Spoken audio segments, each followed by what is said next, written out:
Hi guys, and welcome back to another episode of Lads on the Trails. Today, what I've actually brought you is to Bury to talk about the history around here, about it being obviously world famous market town, and also other interesting facts. We hope you enjoy. Now, the name Bury, it comes from Saxon times, and what it actually means is that it's a stronghold. And in ancient times, it's thought that the whole area of Bury was actually like marshland, forest, and it was inhabited by nomadic herdsmen. Now, the town was actually strategically placed, located along the River Irwell, which made it an important settlement during the Saxon era. Now, a nomadic herdsman, I hope I'm pronouncing that right. What that actually means is people who move from place to place, raising livestock, searching for fresh pastoral and water.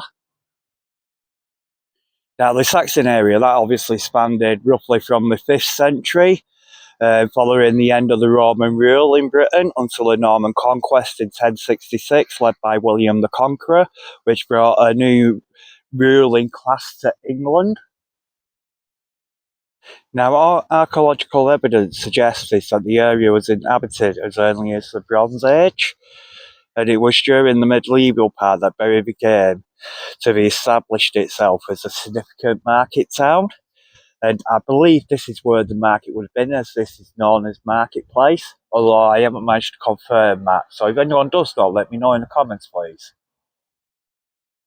Now, like I say, it established itself as a market town, although there's evidence of activity dating back to the period of the Roman occupation.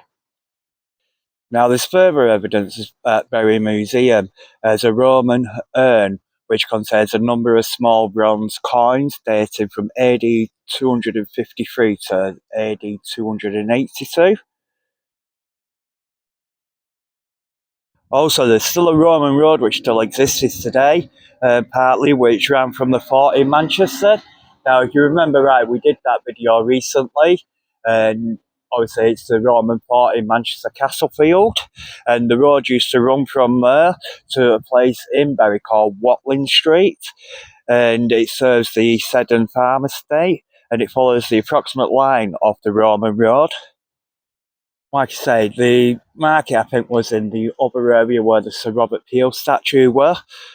And obviously the market still trades today.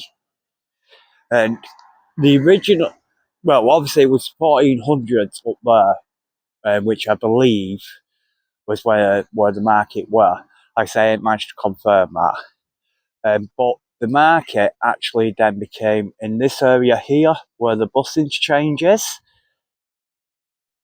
Now, this is where the actual market would have been, and I've confirmed that from a newspaper report.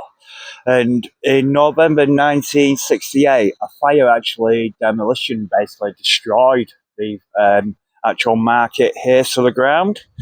Although the market had been destroyed, this didn't stop the traders, as basically the outdoor traders, which traded like outside here, if you like, what they did was, to the indoor traders, they actually offered them space on their stalls for them so they could continue, obviously, trading, which showed a real sense of community spirit back then as well.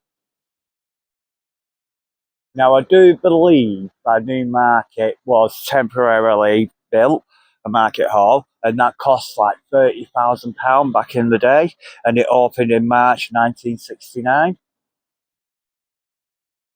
So yes, this area here was where the market would have been and stood.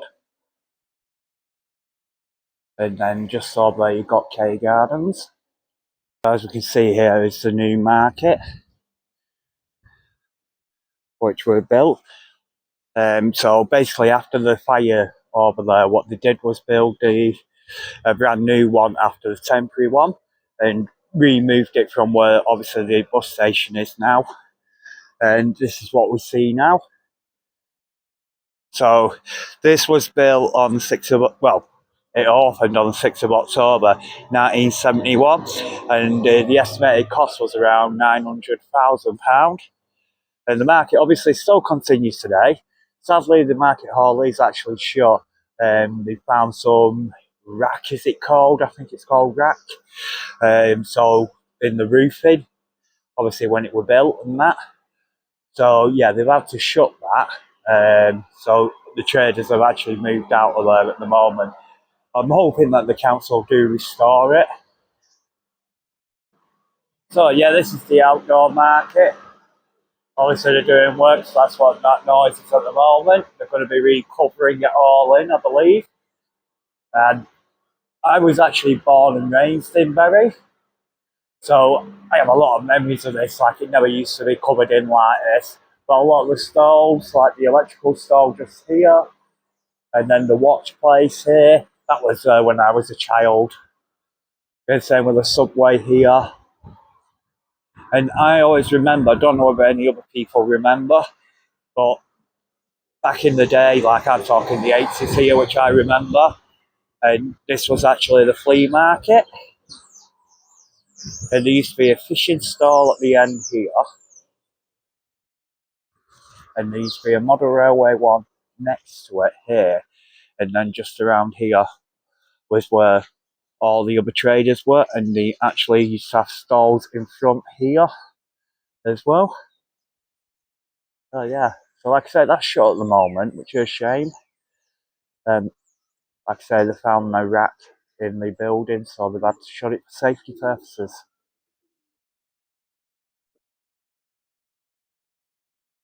So that's the story of Bury Market.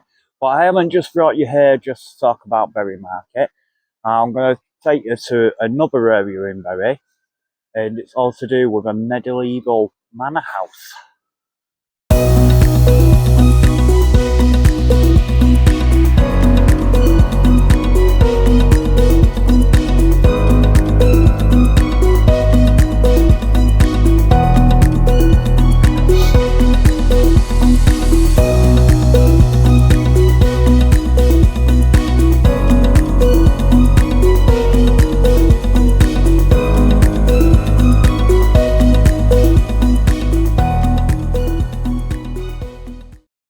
So yes, I brought you to the medieval manor house area. Now, that is not it. That is known as the drill hall. The actual medieval manor house stood on this site here, and I'll get you some more information shortly. So as you can see in front of us, this is some of the ruins of the manor house. It was actually known as Bury Castle, and the reason they were known as a castle is because it was fortified. Now, it was actually built by Sir Thomas Pilkington, and that was in 1469. And it was just more than a home, it was a symbol of power and influence in the region. Now, Sir Thomas, he was actually a key figure in the Lancashire gentry, and he received special mission from King Edward IV to construct impressive walls and turrets around his manor. Like I say, it was known as Bury Castle. It wasn't actually just his manor house. Yeah, so the Bury Castle, as it was known, it was strategically placed as it was on a slope overlooking the River Irwell, and the River Irwell would be over that way, so the castle would be quite set back here. And obviously, with it being built over the River Irwell, it gave it a strong defence position. But the story of Bury Castle isn't one about its construction. Archaeological digs have revealed that the site underwent 6 major construction phases, starting early as 1359. Now, these 6 phases which it went through as follows, if I've got it all correct. In 1359 to the 1400s, construction of the house platform, first phase of the moat. Now, this is where the moat would have been, around here. And then in 1470, the moat was actually widened and constructed of enclosing walls. So as you can see there, the walls. And in 1490 to 1600s, dismantling of the standing structure and the silting of the malt as well happened. Now, from 1600 to the 1700s, attempts were made to make the malt more stronger and extend its boundaries. And then from the 1700s to the 1800s, completion of the site development made it a lot stronger. And then from the 1800s to 1865, someone called Ardwick discovers a quantity of Roman coins here, when that was obviously through the archaeological dig, like I say. Now, however, not all was well for Sir Thomas. After supporting the House of York during the War of the Roses, in particular the Battle of Boswell in 1485, his fortunes actually took a turn. Now, in a shocking twist, King Henry VII ordered the castle to be completely destroyed to the ground, and all of Sir Thomas's land were actually confiscated. Now, talk about a major downfall, obviously, because he stuck up for the Battle of Boswell. That was his consequence. Now, in 1540, someone called John Leyland descended on the castle, and he marked it down as being a ruin by the parish or church in the town. And you can see the parish church just up there.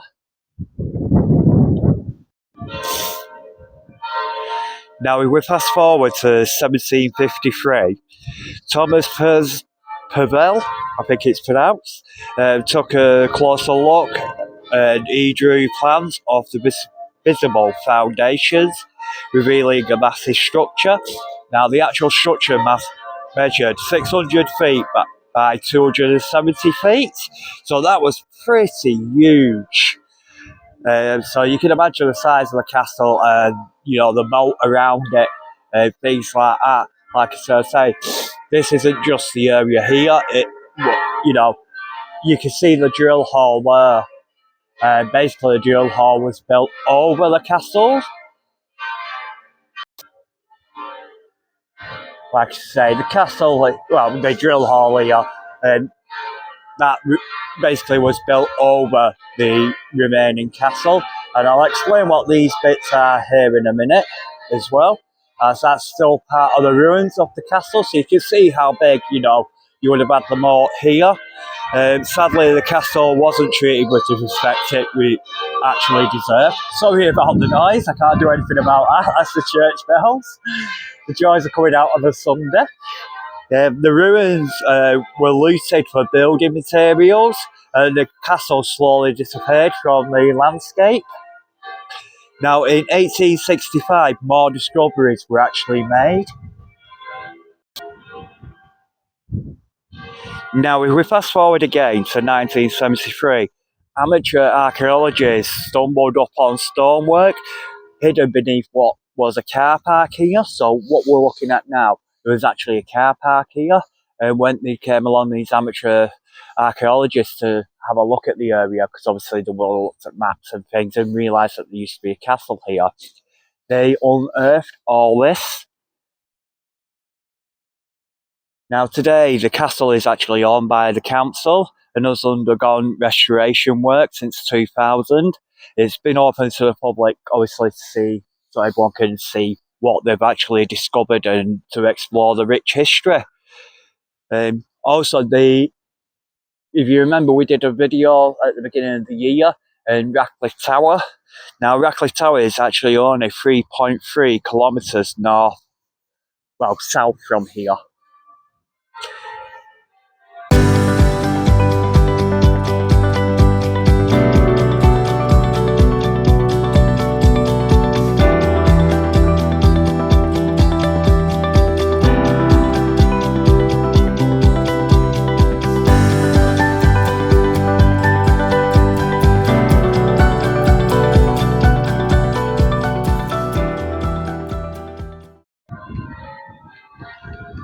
So obviously, looking at the remains here of the castle, like I say, that that is not the castle.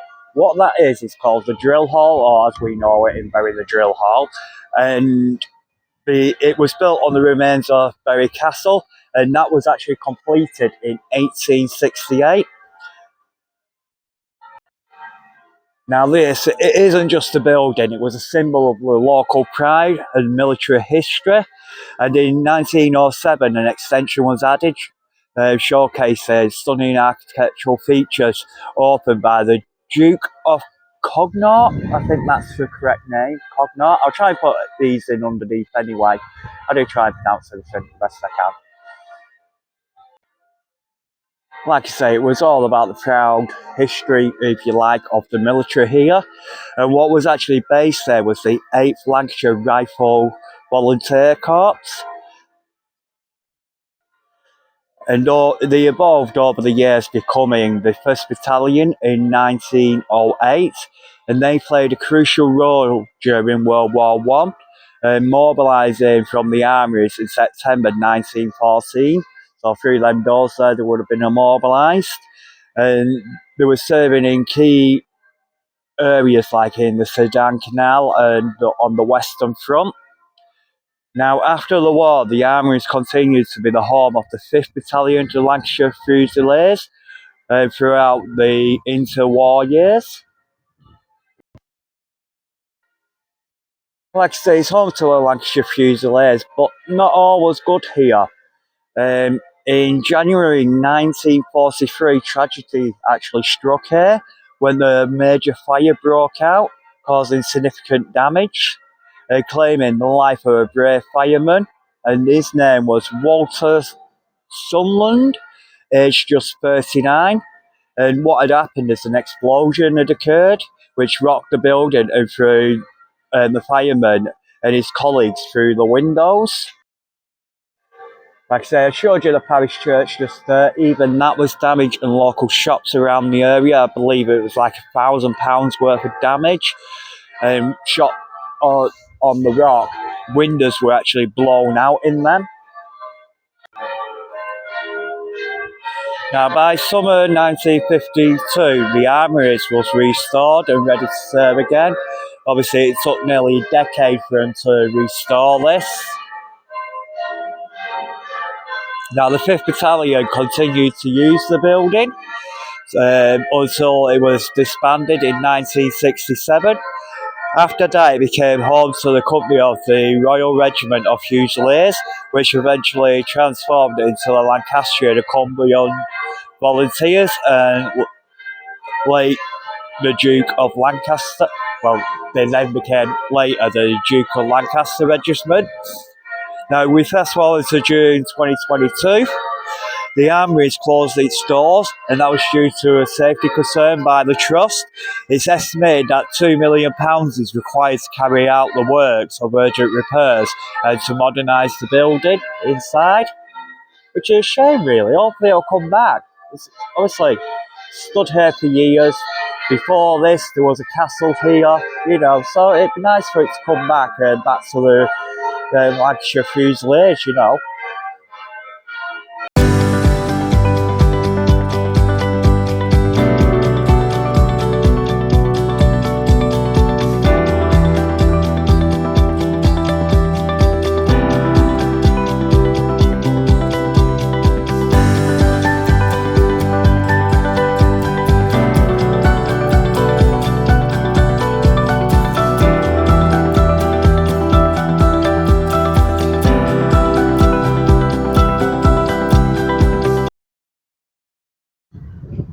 Now, I'm not too sure if people know this or not, but the Queen actually visited Bury a number of times.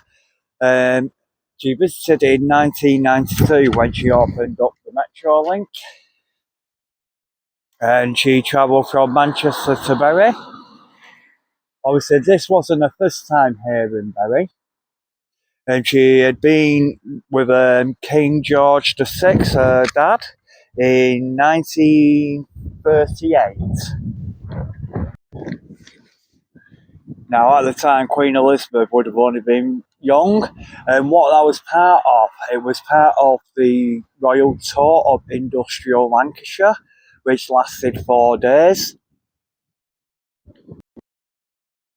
Now, there was a second brief visit, which was conducted in 1945, when she was actually only 18 years old. The visit had no preliminary announcement, however, thousands lined the streets.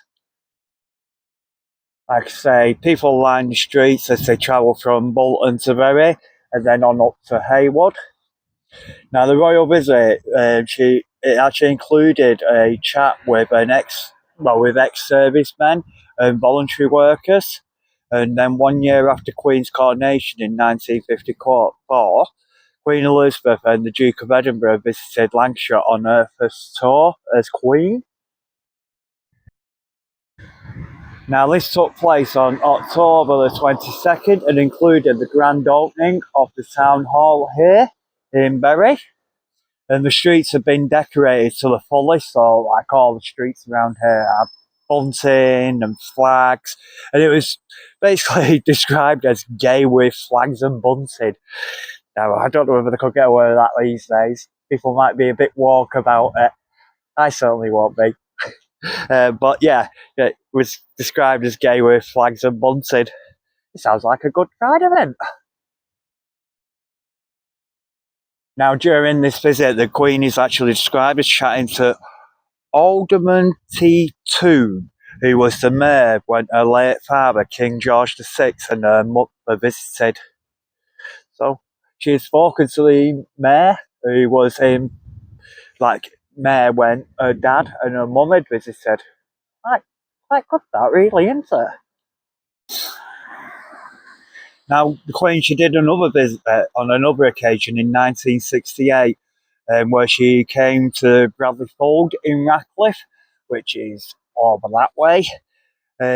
She visited basically to oversee Operation Springdean, I think it was called, which was to improve housing standards in the industrial northwest. She also visited an engineering works, which was called Dobson and Barlow Limited. And before 1913, no monarch had actually ever visited Bury.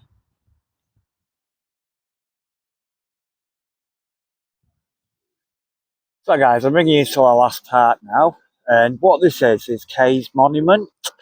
Now, what it commemorates is John Kay, the inventor of the flying shuttle. The flying shuttle, what that was a device which was used in weaving that allows horizontal threads to pass quickly through vertical threads on a loom by pulling a cord. Essentially, the flying shuttle it shot across like the looms significantly at speed, and obviously it made the process a lot quicker. Like I say, it was invented by John Kay in 1733 and considered a key essential innovative item for the Industrial Revolution. Now, in 1747, John Kay actually emigrated to France, where he continued to manufacture his designs. Unfortunately, his designs were copied in France, although it's reported that he did make a reasonable living from this. Obviously, he hadn't patented it and stuff like that, so people were copying that. He actually died in the winter of 1780 to 1781. And the reason I would say that is because the exact date and place remains unknown, as so does the site of the grave, as at the time France and England were at war. Now, although Johnny had left Bury, he was always celebrated son of the town and one of the men responsible for Lancashire's success in the cotton industry.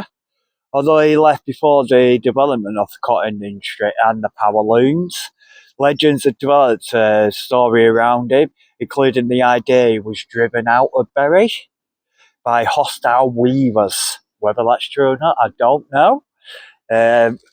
It's also believed it was also like believed that he was threatened by these people, the weavers, because it threatened their lifestyles. Which I suppose in some way, yes, because obviously the way which they were manufacturing at the time, obviously it meant that they could get more money and stuff. Now, one of the other stories about John Kay was that he lived in poverty, uh, and basically he had no money and stuff like that. And apparently, it's actually mentioned on this here. So what I'm going to do is try and get up here now, because there's some steps up, and we can have a look. And as you can see there, the information on him. Yeah, it says there that apparently he was in poverty in France, where he lies in an unknown grave, and that he was in exile. But well, whether that's true or not, we don't know, do we? But yeah, so that's what this is here in Kew Gardens. So yep, that's been the story of Bury today so far. So guys, that brings this video to an end. I hope that you enjoyed this video. I thought it'd be something a little bit different. Don't forget, if you did like it, please give it a thumbs up, because it really helps our channel. And also, subscribe to our channel as well for further updates on our videos. There's literally like 74% of people which watch our videos, like they're not subscribed. It costs nothing for you to subscribe. Don't worry, you don't pay a single penny. So if you can subscribe, that'd be a great help to the channel as well. And if you do subscribe, don't forget to hit that notification bell as well, and that will notify you firstly when we release a new video. So that is it from the market town of Bury, and yep, we'll see you in the next video. Thanks for watching.